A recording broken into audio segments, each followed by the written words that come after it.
One of the cities with the most gun control is Washington, D.C. Yet, when the Metropolitan Police Department was running an FFL, they had a lot of their guns show up on crime scenes. So let's go ahead and talk about that.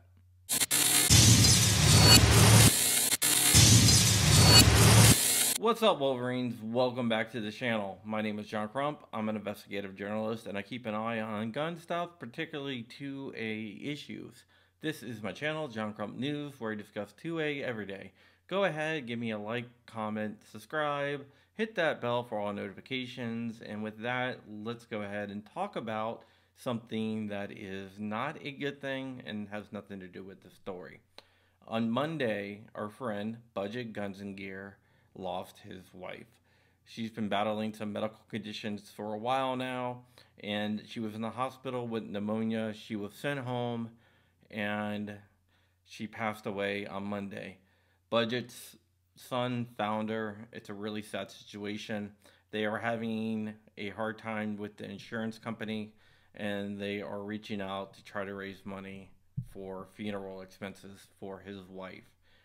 Budget is a great guy and he has helped us all out in the past, and I want to return the favor by trying to help him out in his time of need. So if you want to make a donation, I'm going to list a GoFundMe down below where you can donate money to help him out. Now let's go ahead and talk about the MPD and the firearms dealing that they were doing. The Metropolitan Police Department was the only FFL in DC for 7 months between 2020 and 2021, meaning they were the only dealers and they had to act as an FFL because if not, people in DC would lose their rights and it could open up a lawsuit and everything else like that. So they were doing transfers for people in the city for an exorbitant amount of money until an FFL could open up. Right now there's 2 FFLs in DC, so they no longer do transfers. But when they were on that list of FFLs, they did a lot of transfers of guns that ended up on crime scenes. And this is according to the ATF, which investigated them because a lot of their guns were showing up on the scenes of crimes.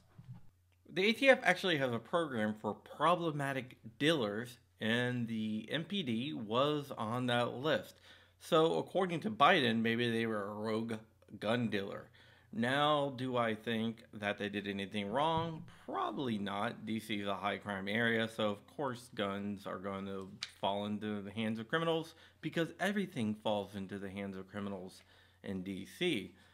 But I think it's funny because the city has a history of demonizing gun dealers when yet themselves were screwing up.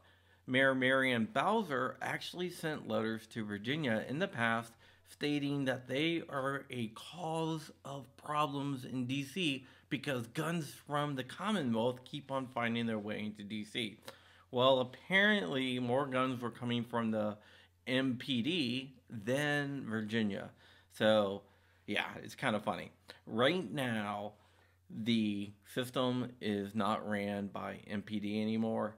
In fact, the gun dealers that took over said that their system was archaic and they just didn't want to be hassled by doing transfers. So there was probably a lot of sloppy work there. Whenever you give the state power to do something, they usually screw it up. And this is no different. They screwed up being a gun dealer because they don't have their hearts in it and they're not in it for the right reasons. They are seeing it as a burden instead of a business. And that's why private enterprise is so important. I just thought this story was kind of interesting because DC is a bastion of gun laws, yet they violate them themselves. Alright guys, with that, we are out of here. Stay vigilant, stay free, keeping the fight. I am out. Be sure to donate to Budget Guns and Gear's GoFundMe. It is for something that is very important to him. So let's come together as a 2A community and help him out. Alright, that is it. I am John Crump, and I am out of here. Wolverines, motherfucker.